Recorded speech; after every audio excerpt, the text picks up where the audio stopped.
Your inspection period starts the moment that you have a fully executed contract, which means that all parties have signed your offer. Yep. So it's go time at that point. You're checking out the Investor Shed podcast with Nick Beveridge and Jeremy Kitchen. They're on the path to financial freedom, and they're taking their community with them. Stay tuned for the best free real estate investing advice on the internet.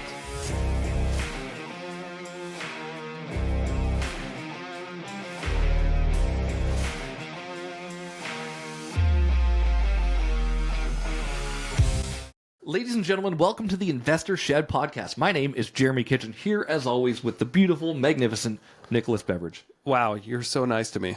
I learned a lot from, podcast intros.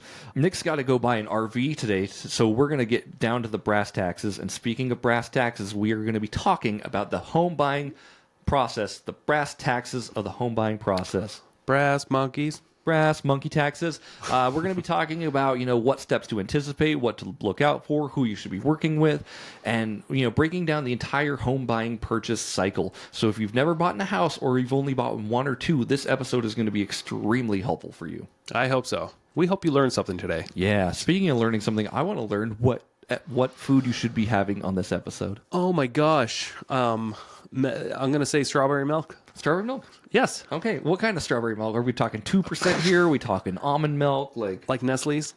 Great. I don't know what they... So the what Nestle are they? powder? Oh, no. I mean, you can get them at the groceries, the gas stations. Okay. You know, the one with the bunny on it? Yeah.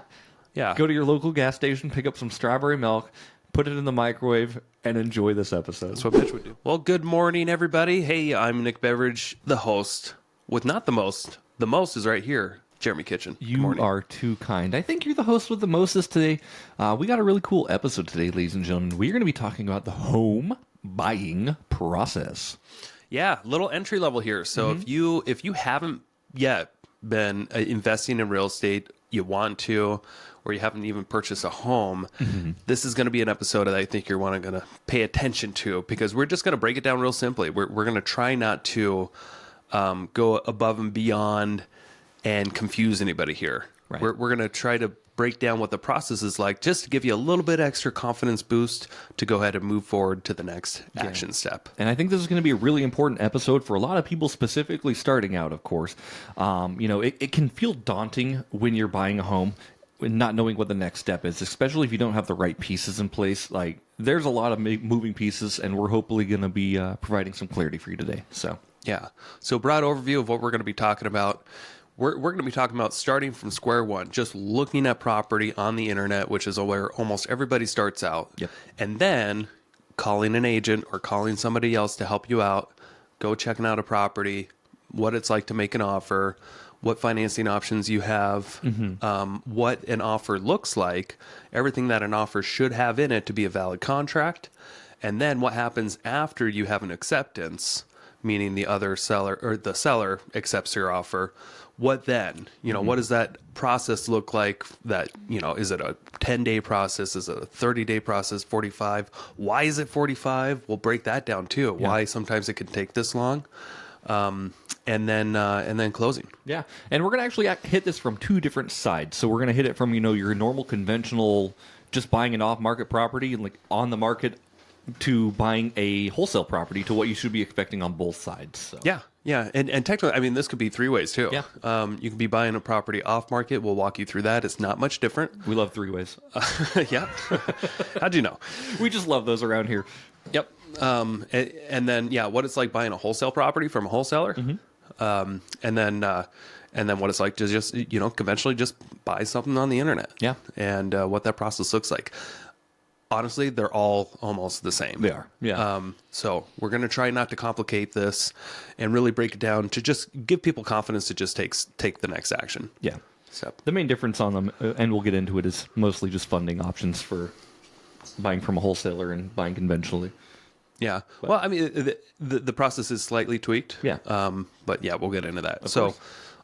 Let's start off with the basics. Like where if you want to buy a house or if you want to invest, like where do most people start? Right.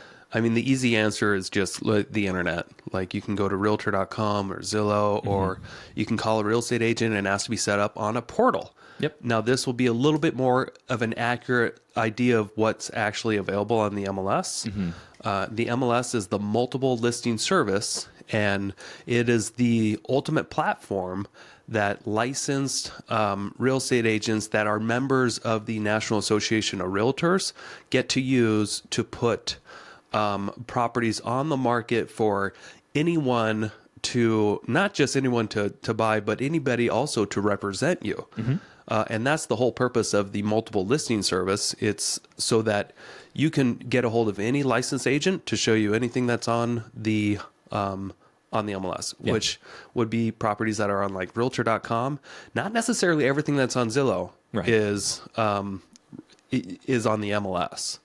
So we'll break down the differences a little bit later. Yeah, and you'll find, your for sale by owners and everything there as well. Sometimes, Sometimes, yeah. But, first step, like you said, you just got to kind of identify the property or figure out a way to identify which property you're going to look.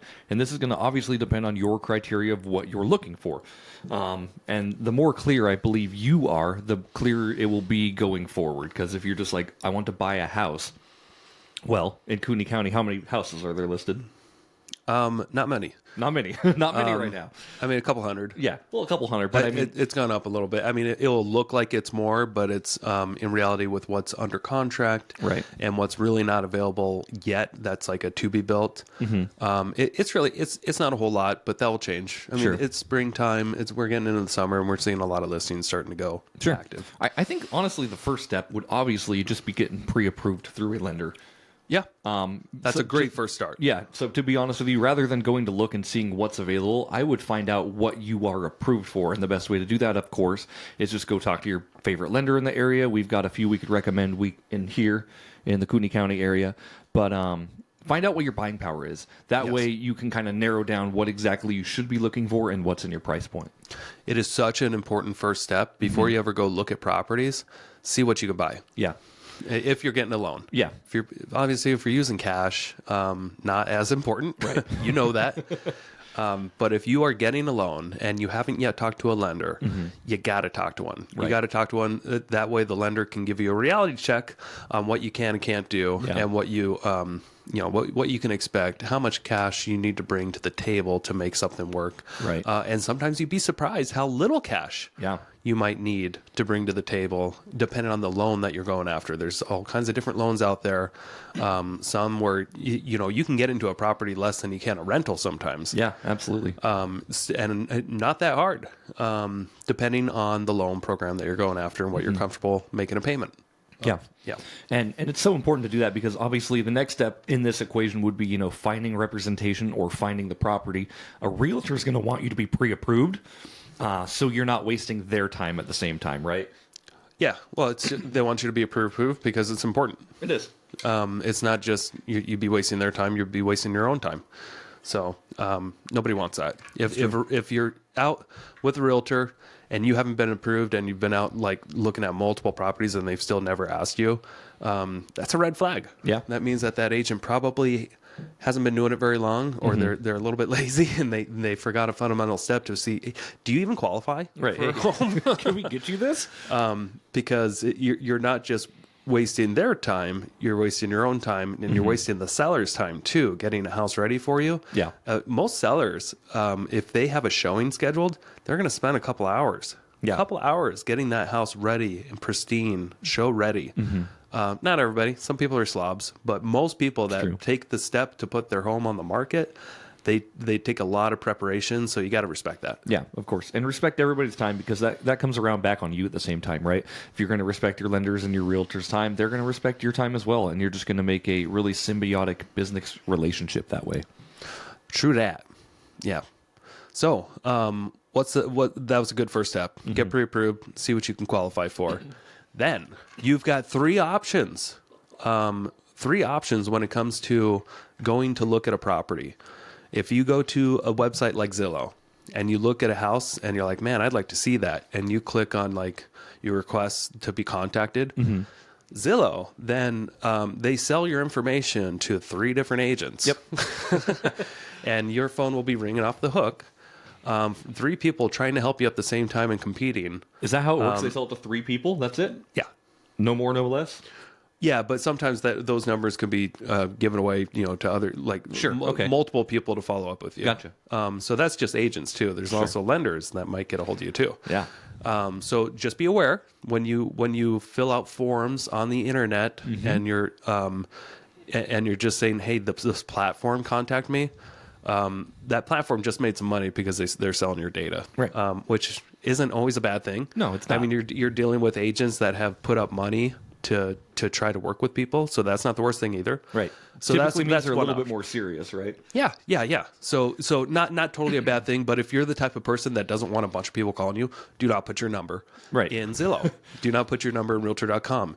Do not put your number on the internet for somebody to contact you. Also, don't put your number in when you're shopping insurance rates online. By the way, if you want your phone if you want your phone to ring more than 3 times, put an insurance quote online and put your phone number on. You'll see what happens. Oh man. Yeah, a few months ago, I was shopping my health insurance rates, and I thought I was going to a website where it was just one company that was going to give me a quote, and I screwed up. And as soon as I hit submit and went to the next page, it's like, well, thanks a lot. We're going to have a shit ton of people try to get a hold of you for the next month. Yeah, not just one, not 2, but we've sold your information to like 20 different companies. Yeah. And they're all calling you right now. Right. But of course, if you're buying a home, like you want these agents to kind of contact you because if you're buying a home, like that's the next step to have representation. Does your team, do they buy leads off Zillow? We don't. No? Okay. Yeah. But that's just a choice we made. I used to buy leads off Zillow. It just wasn't we didn't get the return that made sense for us. And we also don't like dealing with cold people that well, I mean, I guess it's just a preference. Sure. And you guys have your networks and your systems built up. I was just curious how it works on your guys' end, because a lot of different teams like function in a lot of different ways, basically. Oh, yeah. Our way of getting leads is we put on monthly networking events for real estate investors, and we're able to meet face to face with 50 people a month. Yep. And we tend to focus to put our time there instead of trying to constantly look under new rocks and stuff. Zillow's a great platform for people that just don't do that kind of thing, and they're sitting in an office and they need the phone to ring. Yeah. So anyway, that's option 1. Option 2 is you can look at that listing and you can see who the listing agent, because eventually on almost every website it has to tell you who is that actual listing brokerage and the listing agent that is supplying that listing. Kind of like in the Associated Press, whenever you're reading an article that's been duplicated 100 times around the U.S., usually they give credit to who actually wrote that piece. Yeah. It's the same thing with the MLS. Eventually they have to give credit somewhere in that listing to who is actually the listing agent. Right. Now you can get their contact info just by searching their name in another, on Google, and then you can contact them directly. Yeah. Or most websites, they'll put their number in there too. Sure. And I would advise, honestly, against that method. Okay, why? The reason is because if you're going to be going after the listing agent for the specific listing of that property, they're going to be dual representing the buyer and the seller at that point. And if that happens, I mean, it happens all the time, but realistically what happens is, do they have your best interest in mind when they're also representing the seller of the property? Yeah. So I got to correct you there. Okay, please. You were almost right. You're right about the concept, but they are not representing you at all. When you call the listing broker, they are representing their seller. They have a fiduciary responsibility to their seller. Gotcha. Okay. Which means they have to, money-wise, they have to be on the side of the seller when it comes to negotiation, hints, all that kind of stuff. Gotcha. They've got to financially, legally, they owe all operate in their seller's best interest, right? They have to operate in their seller's best interest. Right. So that means they will give you information. You may it is a shortcut. Right. You can bypass another agent by just going direct. Sometimes it's a great strategy. Sure. Sometimes it's not. Yeah. It's just something to be aware of, that just know when you're calling the listing agent, they have a financial arrangement with the seller, and they are a fiduciary with that sense. seller. Yeah. Unless it's a flat fee listing service, Sure. Then they work as, like in Idaho, more as just a customer. Sure. So Okay. they're a customer of the brokerage. Okay. Well, I guess the point I was trying to get at with that, like, yes, you can do that, and yes, you can go to the listing agent, but you are absolutely correct. I'm sorry I misspoke on that. But what I would recommend is I would try to interview, 3 to 4 agents and find one you actually like. And just build up that business relationship, of course, because if you're going to be buying these houses and, obviously if you're investing, you're going to try to be buying more than one, probably a year. And just build up a really cool relationship with somebody you know, like, and trust. Yeah. Because the reason is when you work with one agent, and at least this is the way it works for now, we're in early 2024. Something interesting happened where in the latter year of 2024, things may switch when it comes to buyers agents. But for now, this is how it works. If you're seeing properties on the MLS, you only have to work with one agent. Yeah. And you don't have to pay that agent yet. Yeah. The seller of whoever the seller's always paying the commissions. Right. And that's why it's on the MLS, because they're putting a bounty out there saying, here you go, we're hiring 2,000 salespeople. We do have one person that's financially, we have one person that's a fiduciary to us, and that's the listing agent. Hey, Coeur d'Alene, are you ready to take your real estate game to the next level? Join us for an exclusive 2-day real estate investing seminar right here in Coeur d'Alene, September 21st and 22nd. We have an amazing lineup of guest speakers that are traveling out here to teach you everything you need to know to succeed in real estate investing. That's right. How to find a deal. What is a good deal? How to form an LLC. What tax strategies do I use? We'll dive in on how to wholesale real estate, how to do fix and flips, and how to purchase long-term rentals. And that's just the beginning. We're also going to dive into self-storage units, property management, and how to invest out of state. Hey, Nick, what's the market going to do in 2025? I don't know, but we got Kathy Fecky from Bigger Pockets coming to forecast the 2025 real estate market, and we're going to talk about how to create those business leverage systems. Plus, we're going to learn how to get your mindset right. What's a short-term rental versus a mid-term rental? How do I build passive income, or should I be building massive income? What to do? What do we do? I don't even know what to do with my hands. I don't even know what to do. We're going to learn. I'm telling you, this is an opportunity you do not want to miss. Tickets are limited, very affordable, and you do not want to miss networking with these amazing people going to be at this event. Yes, so hurry. Run. Click on the link. Go to northidahorei.com and click on the 2024 Fall Conference tab. Get you signed up. They're going to sell out, I promise you. It's gone. It's going to be gone. Bye-bye. But we're technically hiring 2,000 people here, and this is the amount that we're paying.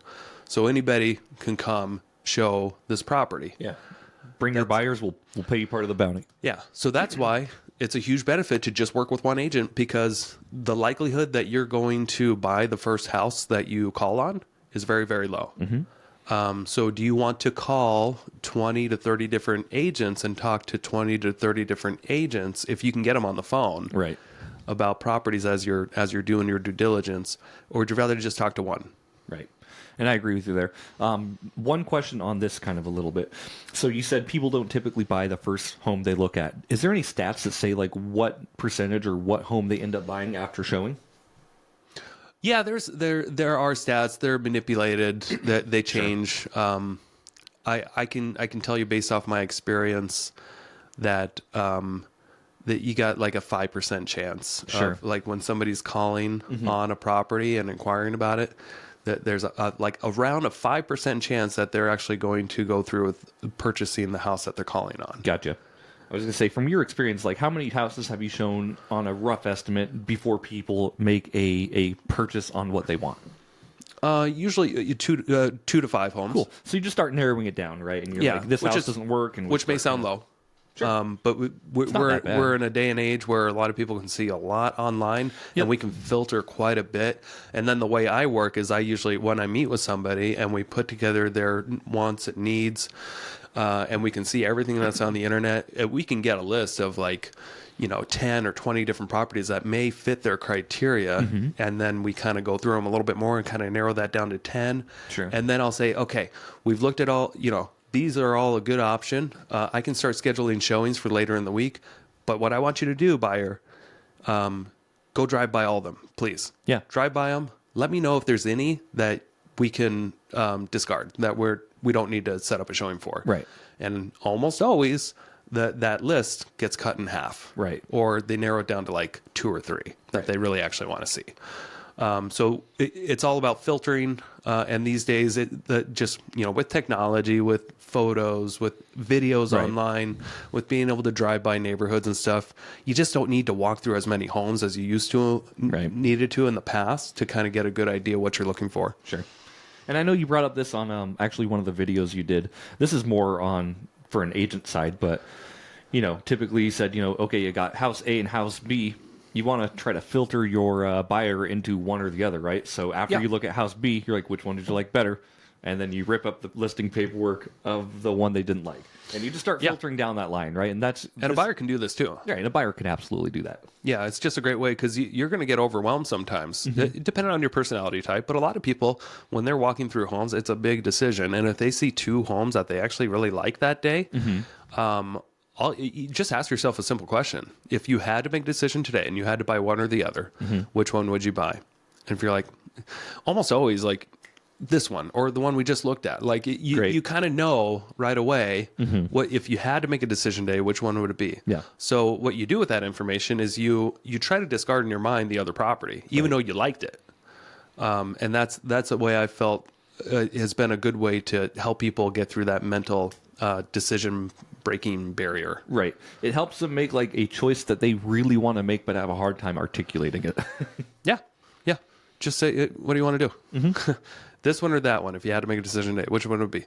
Okay, this is the one. And my gut tells me this because my gut's almost always right. There you go. So that's a good way to just narrow it down. Yeah. Otherwise, and I made them, when I was a brand new agent, I would show people 100 homes sometimes.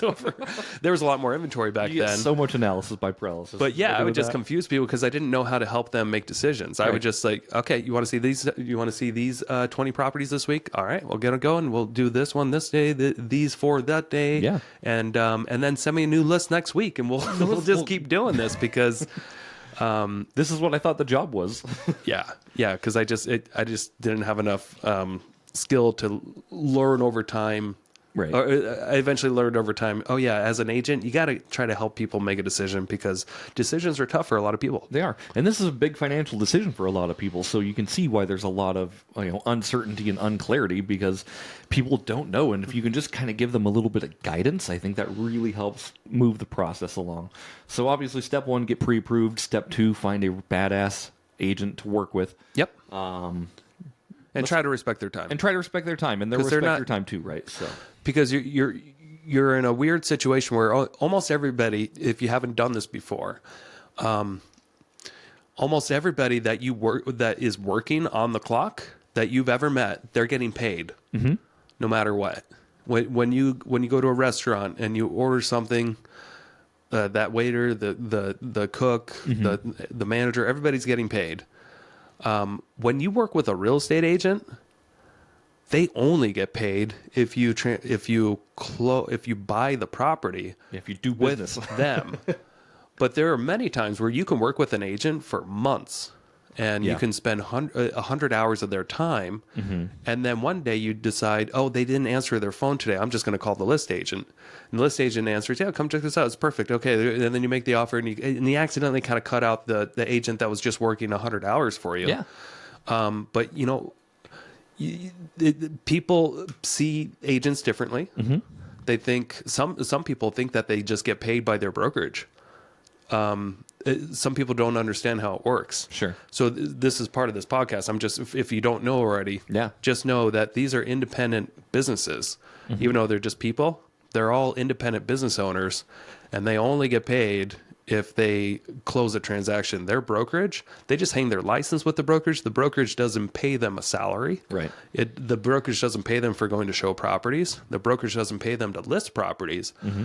The brokerage doesn't necessarily pay them. The brokerage does handle the money once it comes in and pays the agents what they are supposed to get. But it's a weird industry where it's one of the only times in history you're going to deal with somebody that isn't going to get paid unless you actually go through the whole transaction with them. Yeah. So even if you're dealing with a car salesman, they're typically getting paid a minimum. Yeah, they typically get a minimal salary. A minimum salary per month, even if they're not selling any cars. Yeah. They might get fired. You're not going to be working there very long. But there aren't many professions at all where you can spend a bunch of time with somebody, a professional, and not pay them a dime. Yeah. And what you said about, accidentally cutting out the middleman is very important there because, I think it's happened to a lot of people. My parents have done it. Like, they just don't know, they don't know the process on like what it actually means to be represented or what it actually means to be working with these people. If you start cutting that person out, that's a bad business relationship. It's hard at that point. Yeah. It's a great way to make enemies. Yeah, great way. Well, I'm not answering my phone call from you anymore. Yeah, because if a professional that's running their own business needs to make at least $75 an hour or something like that, and you spent, you looked at a bunch of homes with them, you spent 50 hours or so, you spent almost $4,000 of their time. Yep. And then to cut them out, how would you like somebody to come and just take $4,000 away from your paycheck? And I'd be super angry. A lot of people would be angry. Yeah. So you got to understand why they'd be angry because they don't get paid. Right. And if you use their time, just use it wisely and make sure that they eventually get compensated. Right. Or if you end up not buying a house, make sure you use them when you do. Sure.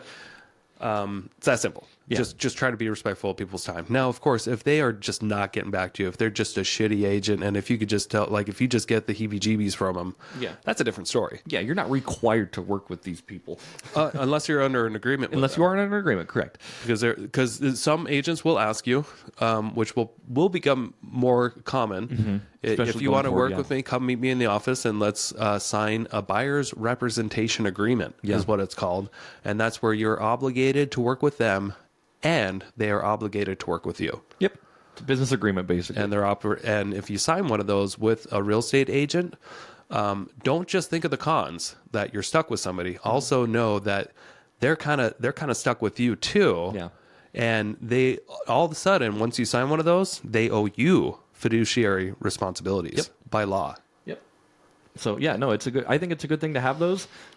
Just understand that, you just don't waste their time. They won't waste yours. And going forward, with the whole buyer's agents not getting paid anymore thing, like, more people are going to be wanting that contract in place before they kind of start working with you, if that makes sense. Yeah. So going forward, obviously, get pre-approved, get a realtor. Like, what's the next step from there? Because we're barely touching the iceberg so far. I know. Sorry. This happens with these podcasts. It does. Yeah.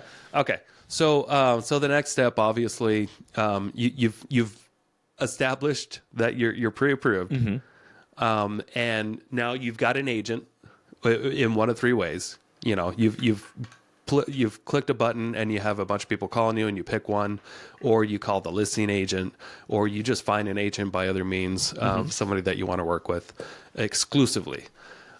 Next is that you ask them to send you properties, and you also look at properties on the internet. One of the if you're not getting direct feeds from the MLS from that agent, which I would recommend if you ask them, just say, if you're looking for an investment property, say, hey, can you send me automatically anything that comes up in this area that the price per square foot is under $150 or something like that, or anything that's a bank-owned property, immediately sell it to me, not sell it to me, immediately send it to me. Right. If it's a short sell, immediately send it to me. If it says TLC in the public descriptions, like TLC needs work, handyman special, investor special, if it has any of these keywords, could you set up custom searches where the MLS automatically sends me one of those listings? Yeah. Regardless of the price per square foot. Right. If anything like that pops up, could you just automatically send it to me? That way. And the agent can do this. It doesn't take them a whole lot of time. It might take them, if they've been doing it for a while, it might take them 3 minutes to set up. And if they're kind of newer, that's okay. It might take them an hour to set up, but this is their job. Yep. This is part of their job. Definitely ask for it. Yeah. It's totally fine.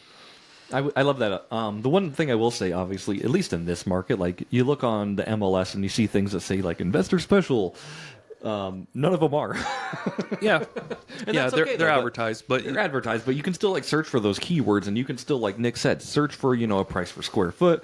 You can find things that need rehab, because typically those properties are going to be the ones that people can really fudge a little bit on the numbers, and Yeah. maybe there's a little bit of wiggle room, if that makes sense. Yeah, you may be looking online, you're like, everything's overpriced. It is, because that's just what they're showing you as like, this is how much we would like to get. Yeah. But in reality, with a lot of these fixer-uppers, they sell for less. So don't be afraid to make offers. It's not rocket science. I feel like we live in an age where people are afraid to make offers. Yeah. These days. So don't be one of those people. Run the numbers. If it makes sense at a certain number, and if it looks like a property that they're gonna have to sell, be that squeaky wheel. Yeah. You know, the squeaky wheel gets the grease eventually. Yeah, absolutely. So you're an agent. I just want to kind of pick your brain real quick while we're here. When somebody, obviously you're representing your seller. So if you get a offer that comes in that's low, Yes. are you offended? Am I offended personally? No. Yeah. No. Good. You shouldn't be. No. Good. No. I'm appreciative.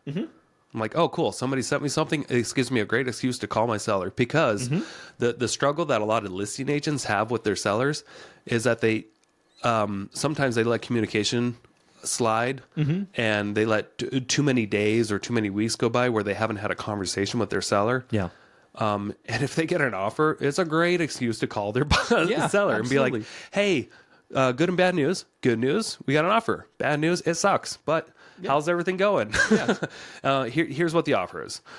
Because by law, we are required any offers that are sent to us as agents, we have to present them to the seller, no matter what, even if it's $1.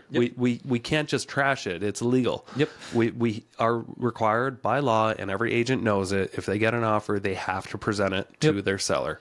I've lowballed a couple times on the MLS, and I've had the agent come back to Sam and I and be like, "This is a disappointing offer." I'm like, Well, cool. that's what I can pay for it. Yeah. Do you want it or not? Like, Is that what the seller said, or just you? I that was coming from the agent, and it's Yeah, I like, know. It's funny because I'm like, I've ran the numbers, and here's what it would take to fix this house, and here's what I can pay. Obviously based off the 70% rule. Like, I'm not afraid to make those offers.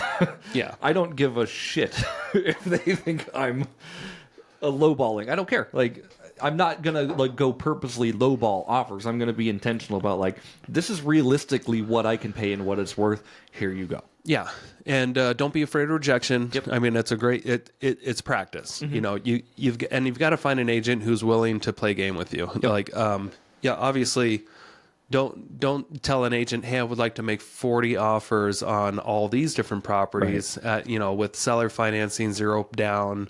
Can you make all these offers for me? That's a great way to have an agent never want to call you again. Right. But you can even simplify this a little bit more. But because I've had that happen to me. Yeah. And I said yes in advance, and then he sent me his offers that he wanted to shotgun out there. And I remember spending from like 3 p.m. to like 11 p.m. at night at the office just writing up all these bullshit offers. But here's the crazy thing. It was like 40 or so different offers, and they were all like 100% financing, seller financing at like, 20% off list price. Sure. One of them countered us. Wow. And we went under contract. It was still priced too high. He eventually backed out anyway, but it's a numbers game. Yeah, it is a numbers eventually game. you'll find that seller that just needs to sell the property so bad that they're willing to look at anything. Yeah. And that's specifically what I was going to kind of lead into next with this. So in order to save a little bit of time too, you can ask your agent who's representing you to, get in touch with the other agent and see if they're even entertaining any other offers, right? Yeah, Hey, like, 'cause I'd it's like so this much- property. It's a little overpriced. Do you think you could call them and like see what their interest level is in negotiating? Yeah, 'cause before it- we even start. Because it shaves so much time off the process. For a real estate agent to draft up an offer these days, especially in Idaho, Yeah. For an investor to go make an offer, it takes them a half hour to an hour to get everything proper to send off to you for you to sign with your email. There's a lot of buttons to But push. it takes 30 seconds to call a listing agent and just kind of get an idea what their activity's like, what's their seller motivation like, would they entertain anything less than list price? You don't have to get into specifics, but you can at least get a good feel like, is this going to be worth sending an offer? Because you can spend an hour creating an offer, and then sending it off, and then you get a response back like, haha, well, we're already under contract anyways. Yeah. You know, it's proper preparation prevents piss poor performance. 6 P's, everybody. You heard it here first, but we've heard it here way earlier than you did. So going on that, of course, like I said, like just talk to your list or talk to your agent and see if there's any wiggle room. And you don't need to make it offensive. You can just ask the question. Hey, are they willing to negotiate? And things to look for. And your agent would be looking for this as well, like days on market. Yep. If it needs that TLC, and again, like you just have that conversation with the list agent, and you start to find out how desperate the seller really is. Yeah. So let's back up real quick. What should be in an offer, since this is like a entry level one, the home buying process? This is what needs to be in an offer. Who's the buyer? Who's the seller? So right there, are you buying it in your personal name or an LLC or your trust? Yep. Are you and your wife or your wife and your husband? Who's going to be making the offer? Who's going to end up on title? And then, of course, is this going to be assignable? Are you going to potentially wholesale it? If so, you need to have and/or assigns, or you need to check a box that says that you may assign it. Right. Now that's going to get interesting too, but that's another topic. But I just heard in South Carolina, they just banned wholesaling. Yep. Pace Morgan's been first talking state. about it for a long time too, saying that wholesaling will become illegal in the next 5 years. I hope so. And so what that means, obviously, as an investor and somebody who's like in one of his programs, like the opportunity to do double closings is going to be more high than if I can provide funds for a double closing. Yeah. That's going to put me in a major position of power. Yeah. Yeah. We're just going to have to adjust how we do this. But, dude, the wholesalers that I've been dealing with lately, not so much local. Right. The local wholesalers around here, like the Easy Home Buyer and stuff, they've all actually been really great to work with. Yeah. Oh, yeah. But like some of these wholesale companies that are coming from out of state making offers, and they're just predators, man. Yeah. They're sharks, and they're we won't have to go into it on this one. I was like, that seems like a different episode. Yeah. I would actually like to see some huge restrictions on wholesaling. I think it would clean up the business a lot. I agree with you 100%. Yeah, there's sharks in any business you go in. Of course, there's going to be lender sharks. There's going to be realtor sharks. Just look at people's character before you do business with them, and really analyze who that person is and why they should be representing you. Yeah. So we're over a half hour in, and we're just getting to writing an offer now. So sorry. What else needs to be in that contract? Okay, so you need to have the buyer, the seller, the property address, and the legal description. You also need to have an earnest money amount. Yep. So not just the purchase price. Let's say I'm buying a house for $250,000. Now, also, in the state of Idaho, you need to have some sort of a legal tender consideration in the form of dollars typically, or it could be a cow. It could be whatever. That's your earnest money then, right? Yep. Okay. Your earnest money is what binds the contract. So earnest money is like a deposit in some sense, but we call it earnest money because it's different from a deposit. Yeah. But it's like a deposit. And that money, just to kind of clarify, like that money is money that you are putting in a escrow company. Yes. And that with a brokerage. Or with a brokerage, correct. And that comes off of your purchase price. Yep. Correct. Yeah. Okay. So it's basically a deposit, like Nick said. And it's typically refundable if you back out during any of your contingencies periods, which we'll get into. Yep. So let's say on a $250,000 house, what's appropriate is typically around 1%. So like a $2,500 earnest money is appropriate. Yep. Or you can call that like conventional, like it's customary. But it really could be whatever you and the seller agree on. It could be $1. Yeah. It could be $50,000 if you want to, come on real strong and be real serious about the offer. Yeah. Yeah. But it's just money that you're putting up at risk that you're saying, okay, this will bind the contract.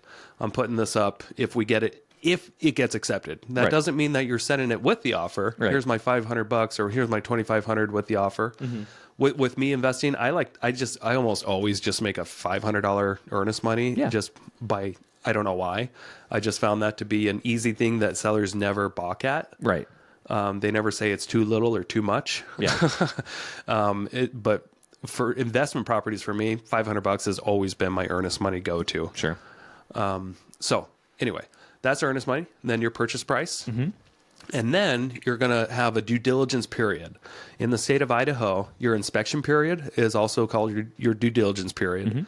What's customary when you're buying a house, single family residence, is typically about 1 week, 5 business days. Sometimes real estate agents will push this out and say, because what's on the default, if you don't put anything in our contracts, is 5 business days. Right. A lot of people put 10. We want an extra couple of weeks. That's if you're in a busier market and maybe Sure. you can't get an inspection done that quickly. Yeah. Something to consider. Just find out, like, hey, how long does it take to get a home inspector? Does it take a day or two, or could it take a week? If it could take a week, you need a couple of weeks. Yeah. So find out what's appropriate with your agent as far as your due diligence period. But you're not also just inspecting the home. You're inspecting the neighborhood, the HOA, the CCNRs, taxes. That's your time to do any kind of research you want and back out for whatever reason you want. How do people get that info? About HOAs, neighborhoods? They typically ask their agent to help dig that stuff makes up, sense. or the title company, or it's provided with the listing. Right. There are multiple different sources to Okay. get that. Cool. But a lot of this stuff is public record. Sure. Yeah. A home inspection will cost you money, but we're still talking about the offer. Right. So what else needs to be in the offer? Hey, quick commercial break here. Thank you so much for listening to this podcast. I really do appreciate it. If you want to give back, let me help you buy a house, or I can help you sell a house. It's the only way I make money when I'm not investing in real estate.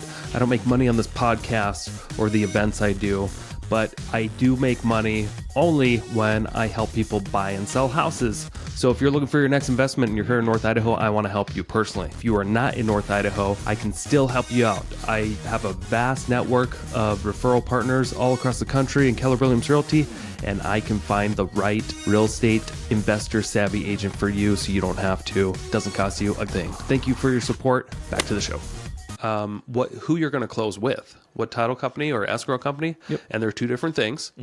So we, like in North Idaho, we like using Title One. They're easy to deal with. Tammy Culp over there is awesome. But there's going to be 2 different sections for, like, who are we using for title insurance? And typically the seller pays for that, but it could be the buyer if you choose. Yeah, typically, right? Yep. So you're going to want to find out, is it going to be the seller or the buyer, or are you going to split it? It's typically the seller in Idaho. I know in Florida, when I worked there, it was typically the buyer would pay for title insurance. Yep. Yeah. So an escrow fee is going to be something that's separate, like who's doing escrow. And escrow is who's doing all the numbers calculating a third party, and that will, like, have people come into an office and sign everything and make things official and record the deed and do the official transferring of title. That's called escrow. And typically the buyer and the seller will split whatever that cost is equally. Gotcha. Typically it's about $1,000, so expect a few $100 per party. Can the seller pay for it out of their closing costs? Yeah. Cool. Yeah. So it's not like an upfront cost to the seller. No. Okay. Yeah, that's a good question. Yeah. Yeah, almost nothing's really upfront costs except for, like, a home inspection. Sure. Yeah. Okay. Or an appraisal. Yeah. So also what should be in your contract, if you're making if you're getting a loan on the property, you should make it contingent upon getting a loan and putting the terms in there. Yep. As a buyer, you want to give yourself as much protection as you can. And obviously, you don't want to, like, dick around and waste people's time. You still want to be intentional while buying the product, but, like, give yourself, like Nick said, like, okay, contingent upon financing, contingent upon inspection, contingent, obviously, upon appraisal if you are getting financing. Yeah. Just make sure you put those in the boxes, and your agent's more than likely going to be able to help you with that, just to give you the maximum amount of protection. Yeah. Now, what's also should be in your contract too is, like, if you're buying a vacant house, have the utilities on during inspection. That should be in your contract. Who's going to turn on utilities if they're not on already? Yep. Usually it's a seller. But if you're, like, buying a bank-owned property, it's typically the buyer that pays for all that. Bank's not going to pay for that. Yeah, banks are greedy. Yeah. But we don't have a lot of bank inventory these days, so it's typically it's a seller that's going to be making sure all utilities are on. That way you can test everything. Yep. When I'm talking about water, sewer, gas, electric, that kind of stuff. Yep. Anything that makes the house function or would be a major deterrent if you ended up buying it and it was broken, definitely make sure it's on. Yeah. But the key in there is just, it's important to have in the contract that the utilities will be on for the inspection period and who's going to turn them on. The next thing that you're going to need, and there's like 7 pages of stuff. A lot of it is definitions, but just like the key elements. When are you planning on closing? Yep. You know, Very if you're important. getting a loan, you need 30 days. If you're paying all cash, you need about 10 days. Right.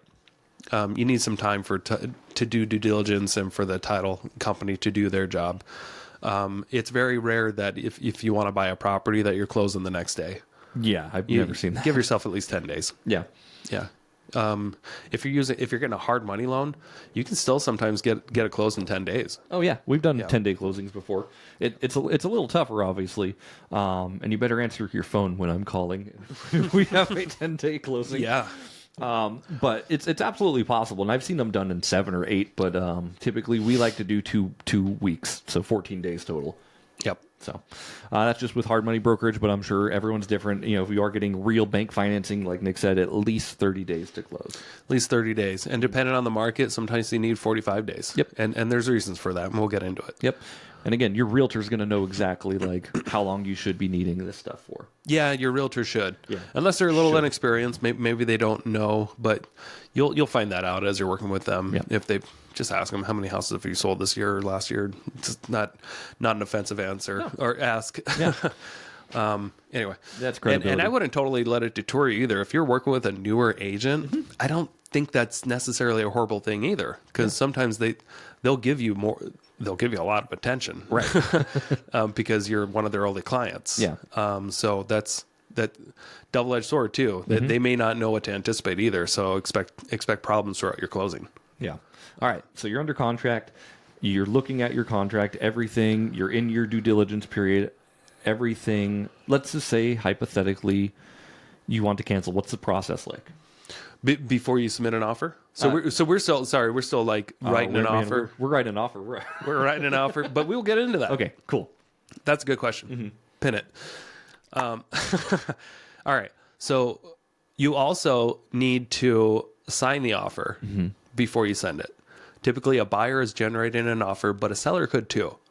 It's just not as common. Yeah. So a buyer is going to generate the offer. If you're working with a real estate agent and it's an on-market deal, they're going to generate the offer, and they're just probably going to email you a contract to look over and to sign online, so you don't. Or they'll have you come into the office and they'll print it off and go over it with you.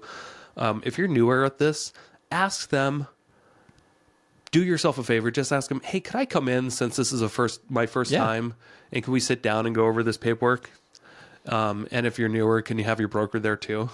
Hey, what does this mean? Like, ask those questions. They're there to answer those questions. Because the better you can anticipate what's going on with your contract, and the better you'll be able to anticipate the next 30 days. I love that. That's really good advice. Yeah. So if you've done it plenty of times before, you're probably not listening to this podcast. Give me that DocuSign. Yeah, give me that DocuSign. I'm going to not even read it. Click. I don't care. I got things to do. That's how my contracts are lately. Give me that DocuSign. Let's go. Yeah, easy way. So what happens then? So your real estate agent, if you sign it, what they're going to do is they're going to go to their MLS and they're going to highlight the address and they're going to copy it. And then they're going to go to their emails and they're going to paste that in the subject line, but they're also going to type in offer for you on, and then they're going to hit the space button. Can't forget the space button. And then they're going to upload that PDF to that email. And they're going to probably email something like this. Hi, Jeff. Here's an offer for you. Please see attached. Let me know if you have any questions. Look forward to working with you. And they're going to hit send. And then ideally, they're also going to call Jeff and say, I hey, sent Jeff. you an offer. Assuming Jeff answers, hey, how's it going? Great. Hey, I just sent you an offer. Check your inbox. Yep. Let me know if you have any questions. We look forward to working with you. Yep. Or if they got a voicemail, hey, Jeff, this is Nick. I just sent you an offer. It's in your email. I'll send you a text too. Let me know if you have any questions. Look forward to working with you. Yeah. You want to make it so, I mean, professionals are busy people, and things slip through the cracks sometimes. You want to make it so there's no possible way that they can miss that offer, because Right. sometimes it can go to spam. Yep. So that's why it's important, if you're an agent out there listening to this and you haven't submitted offers yet, email them, call them, and send a text. Yep. Because that email sometimes randomly it can go to spam. Yep. And they may never see it, and you're just wondering, that agent never got back to me. Right. Or just they just got buried. Yeah. So you got to send them an email, you got to send them a text, and you got to call them. Yeah, nobody will be offended if It's you hit all important. 3 of those, by the way. Like, I love when people, like, if I'm working, I love when people call me, and if I don't answer, like, I love when they send me a voicemail and a text right away. Yep. Because I'm like, right when I get back to my phone, I'm like, oh, Nick needs something. Yep. Let's go. So what's going to happen next is that that seller will probably get back to you within a day or two, depending on their situation. Yeah. How long does it typically take, or how long is the offer valid for? As long as you want it to be. Okay. So a lot of agents, and myself included, will put we'll maybe give them a day or two. Sure. And then the offer expires. You got to That's really, in the like, contract, too. 48 hours is, I think, a really good time frame Yeah. to maximum to not have an offer accepted, because, the longer you give people, the longer they'll stew on it, and the longer it's just like, are we doing anything? Are we, what's happening? Depends on the situation too. I mean, Sure. if it's a hot property and there's a lot of people there, and if you're one of the first people in and out of that house, and you know that house is busy that day, Mm-hmm. you may want to rush to the office, write up the offer, Mm-hmm. full price or whatever, maybe 1,000 over, maybe an escalation clause. Yeah. Depends on the deal. Right. You want to get it to that agent as fast as possible, and you want to let them know that, hey, we look forward to working with you. We're giving you till 5 p.m. or 6 p.m. Right. And then we're moving on. I love that, because you're actually creating a sense of urgency in that Yep. in that sense, right? Like, if you're anticipating a busy property, get with your agent ASAP as soon as you're done, looking at the house. If you're ready to make an offer, like, hey, let's make an offer tonight. Yeah. Let your agent know to let the other agent know, like, hey, my client is very interested. Yeah. What you don't want to do is give 48 hours or so. Right. On a property, on a scenario like that. You go to a house and it's just busy there, just came on the market that day. You want the property. You got to make it expire real quick, because if you just say, yeah, we'll make it expire Monday, great. Just throw my name in a hat then. Yeah, congratulations. Now, they're all going to look at all the other offers now. Versus Yeah, like we'll see yours how is- many other offers are better than yours, because people have called and I said, well, I got this offer at full price. What can you do? Yeah. So the longer it sits there when you have a lot of activity, the worse and worse your offer gets, because people will play on that. Yep. Because there's nothing wrong with that. Yeah, it's weird business for sure. That's how it works. All right, continue. Okay. So let's say you got your offer accepted. Congratulations. What now? The next that you're going to want to do a few things, and your agent hopefully will guide you through this. And if not, this is what happens. You gotta meet that earnest money timeline. So there's a certain amount of time that you have to get the earnest money, either to the title company or to the brokerage that you agreed on. Now that it's accepted, How long does that typically take? it's a couple business days. Couple I business think days? I the thought so. standard, what a lot of people throw in there is like 3 business days. It seems to be appropriate, especially if somebody's not in town, they can Right. overnight or wire money to a title company. Yeah. And then that will come with, obviously, so when you're putting the earnest money in, that will come with instructions on how to wire that money and everything, Yeah, correct? Now you may be wondering, what if the title company just gets money? Like what? How would they even know what it's for? Yeah. Good question. That you're well ahead of us. So after that offer gets accepted, what the agents immediately do is one of those agents will send it to the title company that's on the contract and say, please open a new order. Here's a new deal. Let us know if you have any questions. Here's the contact info to the buyer. Here's the contact info to the seller. And typically, these days, the title company won't even reach out to the buyer or the seller. They may send you an email of wire fraud, warnings. Sure. But that's about it, unless they have a department that's actually good at customer service and they have the time and resources to reach out to people and ask. Sure. And you can ask questions. But they're really there to just start digging up title. And see, are there any issues with this title? Can we insure this title and make this transaction go through? And that can take 2 to 5 business days. Yeah. Yeah. Okay. So you get your money, earnest money all over to Escrow. They're going to start doing their title research. Yep. And at the same time, you started your due diligence timeline. Your inspection period starts the moment that you have a fully executed contract, which means that all parties have signed your offer. Yep. So it's go time at that point. Yep, it's go time. That means call an inspector or have your agent coordinate it for you. Mm-hmm. Get the home inspected. If you're an investor, that doesn't mean you don't get the home inspected. You always get If you're a seasoned investor, you actually really want the home inspected, and you'll pay the money for it because you know how much value it is. Yep. And how valuable it is to have a third party, non-biased, go through the entire house and pull it apart and give you a full report on everything that needs to be done. There's your scope of work right there. Yeah, worth the money, totally. So, fan of home inspections. I wasn't for a while, and then I became one again. Yeah. Anyway, so get your home inspections. What that consists of usually is you'll hire a person that will, in Idaho, they don't have to be licensed either. So you got to be careful who you hire. Yep. I don't think there's an actual license for a home inspector. You can be certified by certain companies out there, but in Idaho, it's the Wild West. They don't really. It's not like you need to be certified or licensed to be a home inspector. You could just have a business card. Are other states different than that? Yes. Okay. Yeah. Yeah. I don't know which are which, but I know in Idaho we're a little backwards. Do you have to be licensed to be an appraiser? Oh yeah. Okay. Okay, I thought so.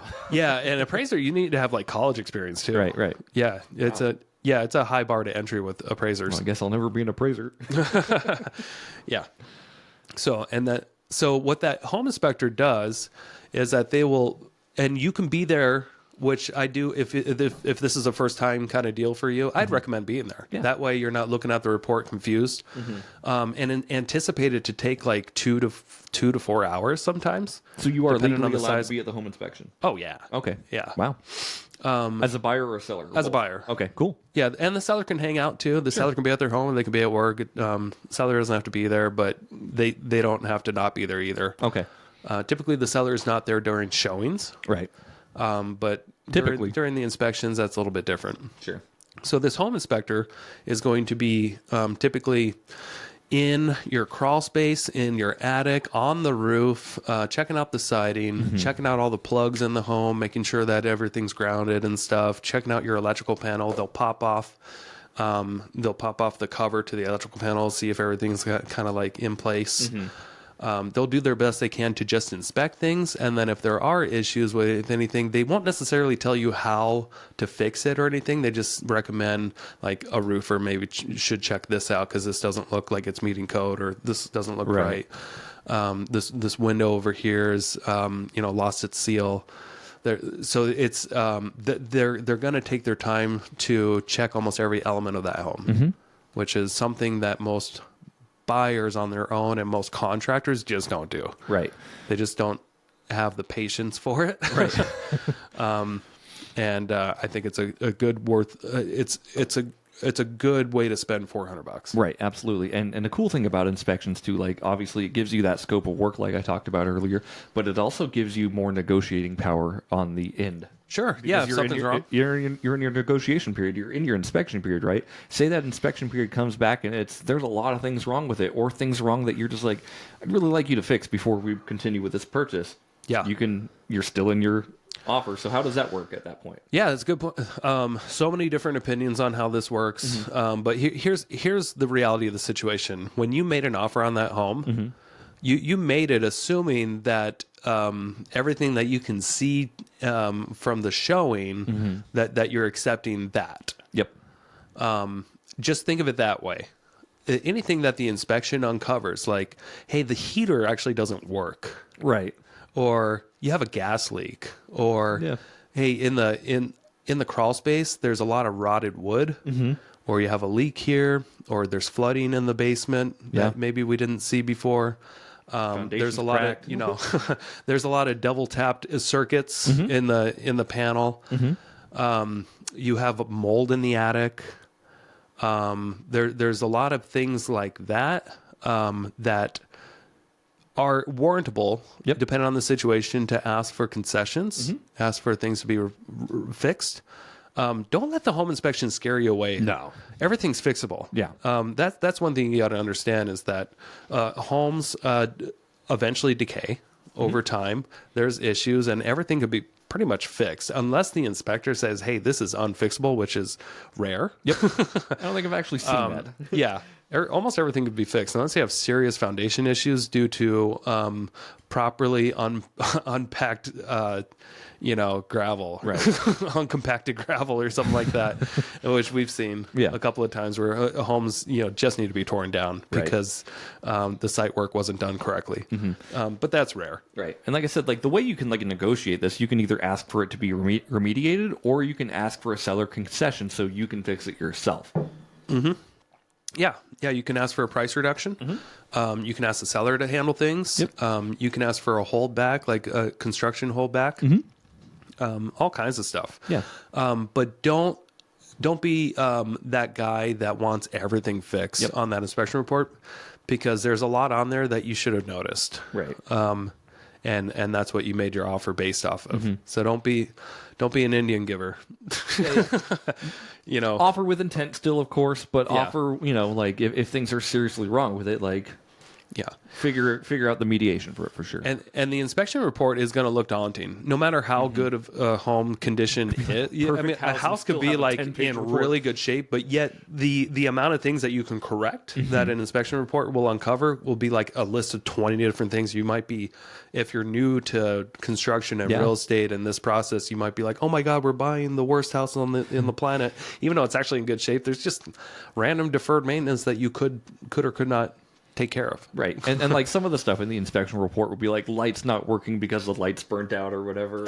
Yeah, the And, light bulbs not. Don't freak Oh. out when you see that on your inspection report that's 20 pages thick, where there's a little bit of drywall missing, or there's like a light Like, bulb oh out or my something. God, like- there's there's a circuit that's double tapped.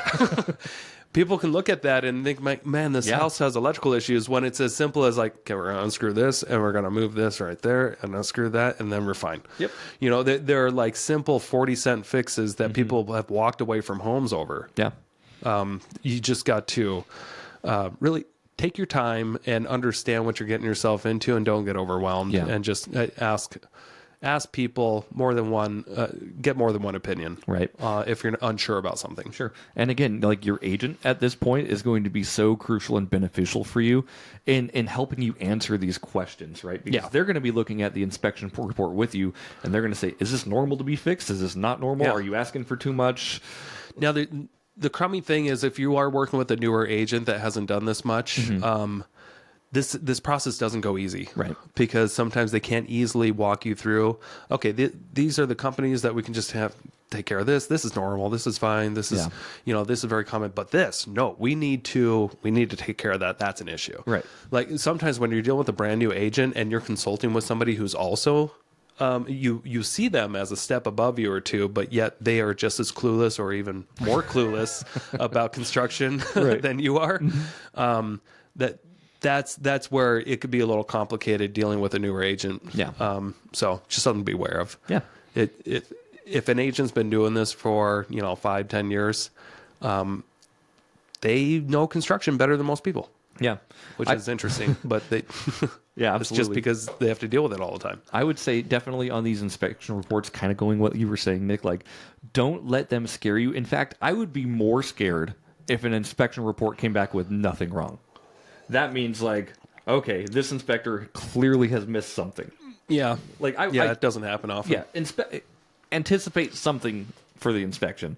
But again, like, and that just like, don't be afraid of what's on the paper, just because it's just information for you to use one way or another. Yeah. So let's say you get past the inspection process. So like you're going to take the home as is, or maybe you asked the seller for a couple of things and they agreed. Or maybe you asked the seller for a few things and they said, no, we're not doing that. Are you going to walk away, or are you going to just move on and be like, okay, I'll take care of it? Yep. You got to ask yourself, is it worth walking away from this house because the seller doesn't want to do $300 worth of stuff? Right. You'd be surprised. A lot of people, they get their emotions into this and they will walk away because they're stubborn. Especially as an Don't investment be property. don't be stubborn. Be logical. Right.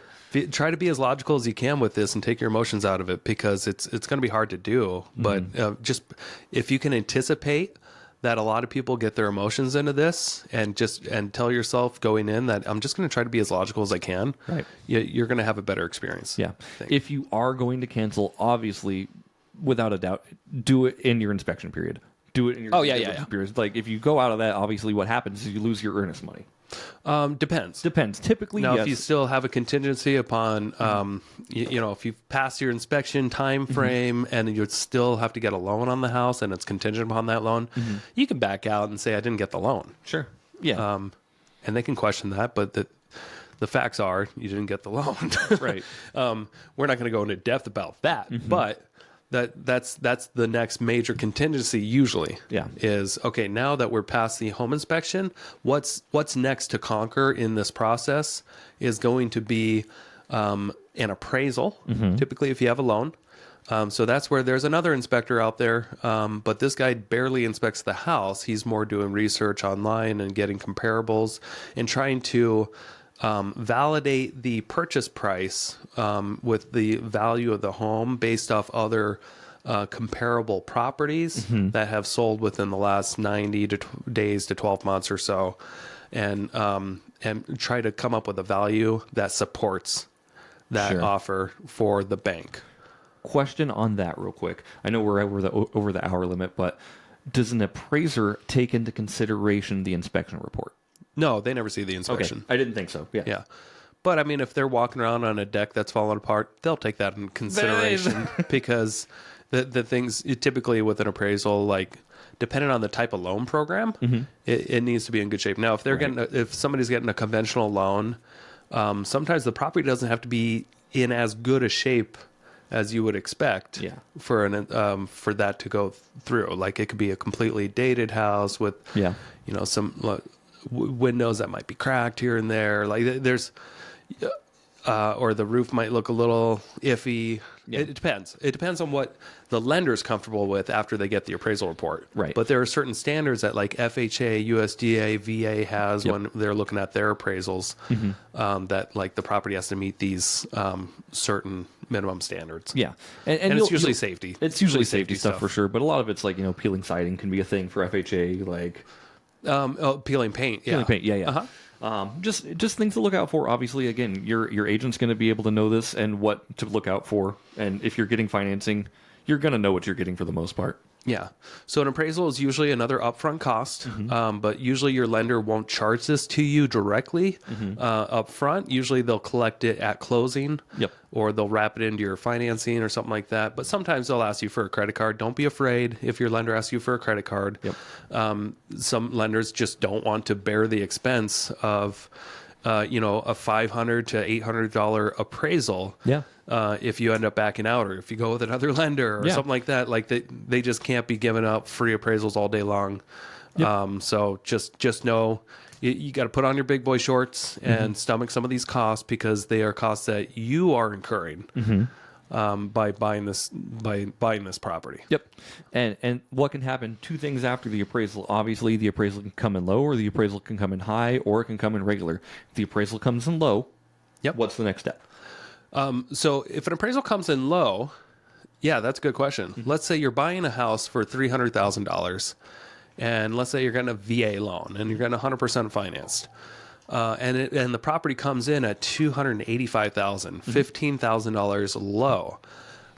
Now you can, as a buyer, you can walk away and get your earnest money back. You will have lost money with the inspection and the appraisal. $1,000. But you can walk away at that point, or you can make up the difference.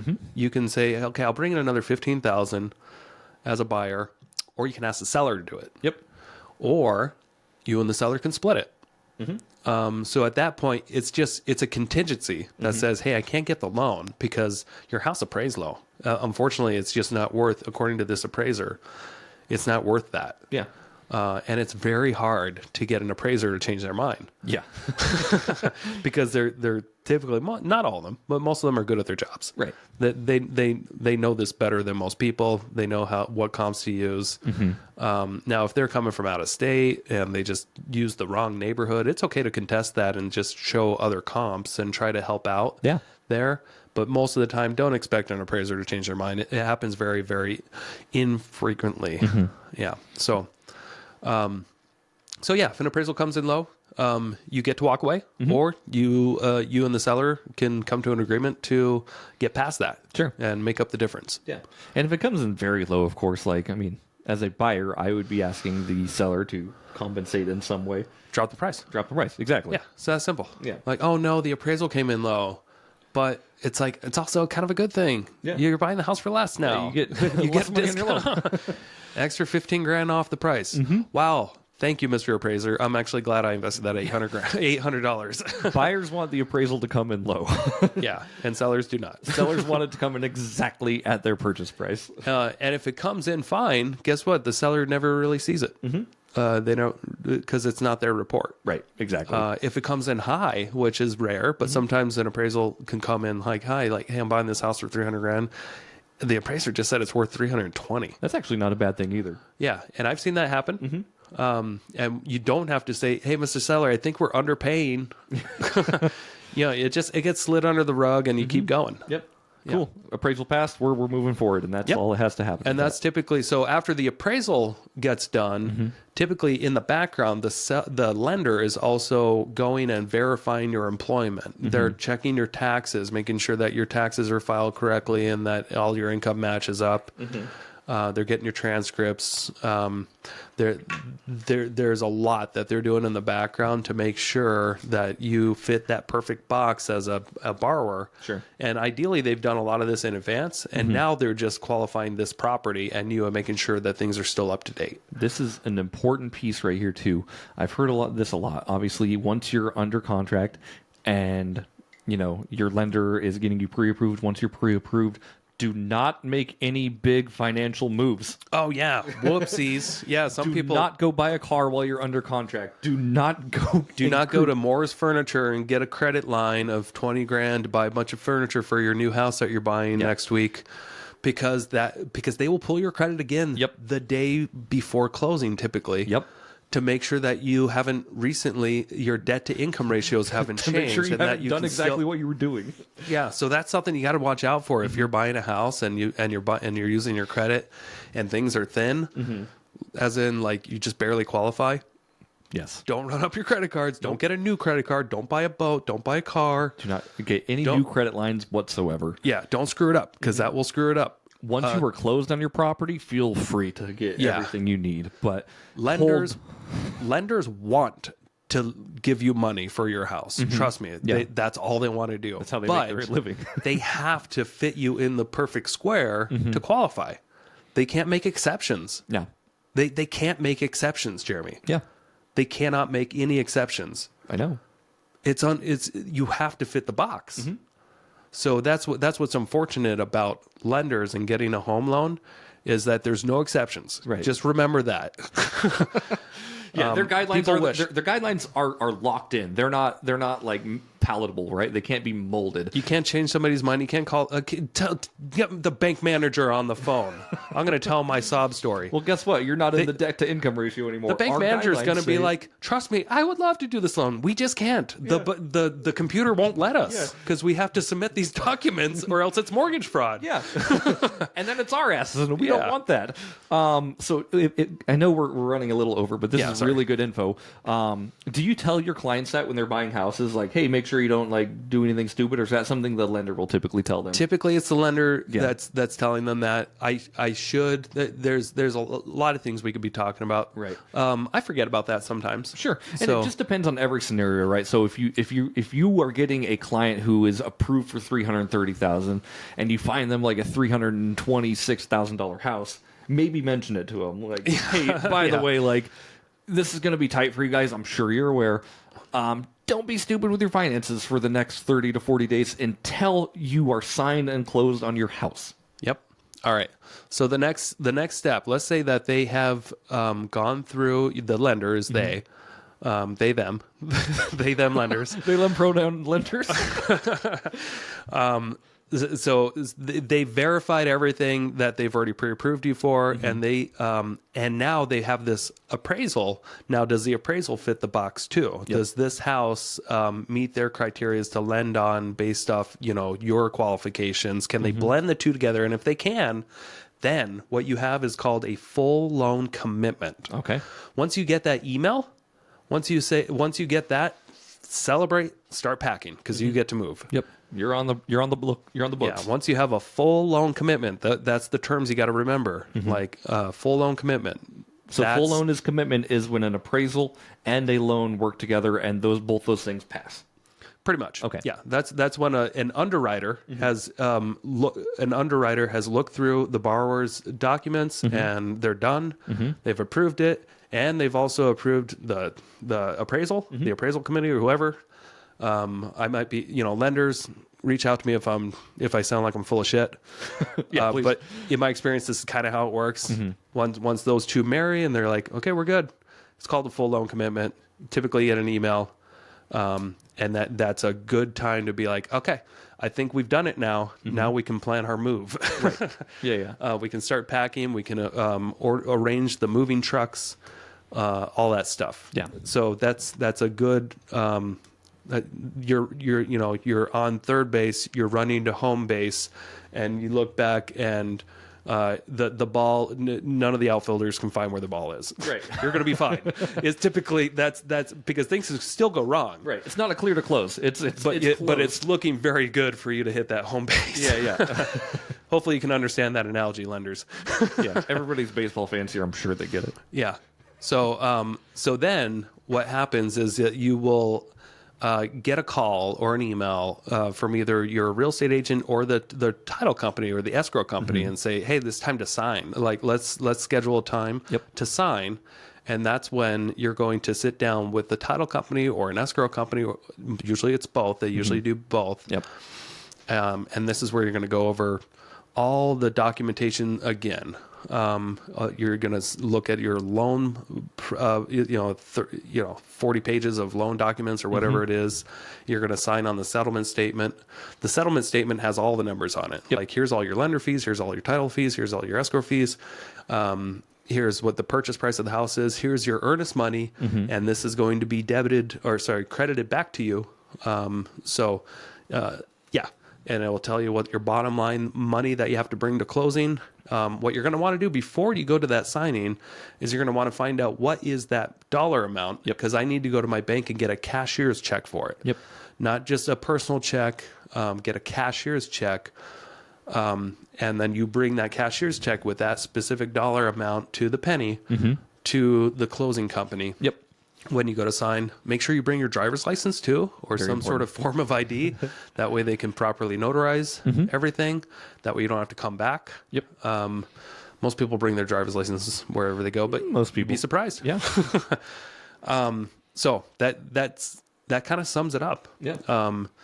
That's what you need to do. You need to go through and you need to sign everything, and then you need to wait again, Okay, usually another day or there's another so. step after that. So. Yeah. And then you'll get a notification when you have a funded and recorded. Yep. And that's after you've signed all your paperwork. The paperwork went back to your lender to look over again, make sure that they're comfortable with it again. Yep. And then they'll send their wire they'll send their wire for the home purchase or their loan amount. And then the title company will take all these pieces and they'll put it together and they'll transfer the deed. And that's called the recording. And then that's it. Yeah. And then you get to move into your new house or rent it out or There you go. fix it up. Yep. So what's the process? Obviously, after you're funded or recorded, how do you get your keys? Who gives you those? Yeah. Now I did skip a step. You do have it's called a final walkthrough. Yes. And it's important to do before you close. Usually within 3 business days before you close, you're going to want to have access to the property again to make sure that it's still in the same condition as it was that you agreed on after the due diligence time frame. Yes. It's a chance to make sure. Oh, I asked them to fix the deck and the heater. Is that working? Okay, good. Let's just walk through it real quick. Make sure that the basement isn't flooded, Right. or the house isn't on fire. Yep. Usually at this point too, the sellers have moved out, so it's empty and it looks different. Yep. There's going to be scuffs on the walls. The carpet may not look great because they took furniture out and there might be stains. Furniture stains or Don't imprints. get pissed. I mean, if you're buying a used house, you're buying a used house. Yep. So just know that the walls might look scuffed up and the carpet might look dented. Yeah. All common themes. Is it worth backing out of the transaction for? Probably not. Nope. But it's your chance to walk through and make sure that nothing is significantly wrong with that house that you Right. didn't already agree to. Yeah. And that's it. Yep. And then from there, obviously, you get your keys, and congratulations, you've either bought a primary residence or an investment property. So Yep. And that's how you do it. The other two, we went well over an hour. So barely. I think we'll just have to wait for another podcast to talk about the other two ways: buying a house off market, Yeah. and buying a wholesale. Yeah. So sorry guys, we didn't realize it would take this long. No, that's okay. It's really good information, right? But like the next time, obviously, we can talk about like maybe how to talk to your hard money lender when you're doing this stuff, and Yep. what information you should be presented with, and what you should be anticipating. So these are good future episodes for sure. This episode was definitely one for somebody who's never bought a house or still confused about the process. We hope you learned something with it, because hope you obviously learned. we want you to learn here. We want you to be entertained and educated. If you found both of those helpful today, please leave us 5-star reviews on Apple, Spotify, MySpace, hotornot.com, Yahoo Pool. Go to Yahoo Pool and leave reviews for the Investor Shed Come play podcast. Yahoo Pool with us. Yeah, we used to do that. That was fun. I wonder if it's still a thing. We can check after we're done, but I know you got to go buy an RV. So, ladies and gentlemen, thank you so much for joining us today. We love and appreciate you. We will see you on the next episode of the Investor Shed podcast. Thanks everybody. Bye. Thank you so much for checking out the Investor Shed podcast. If you enjoyed your time, make sure to leave a 5-star rating and review on Apple Podcasts and Spotify. Follow along on YouTube, TikTok, and Instagram at The Investor Shed for shorts and promos about each episode. Do you want to be a guest or know someone who has great real estate investing advice and stories? Reach out to us at theinvestorshed@gmail.com.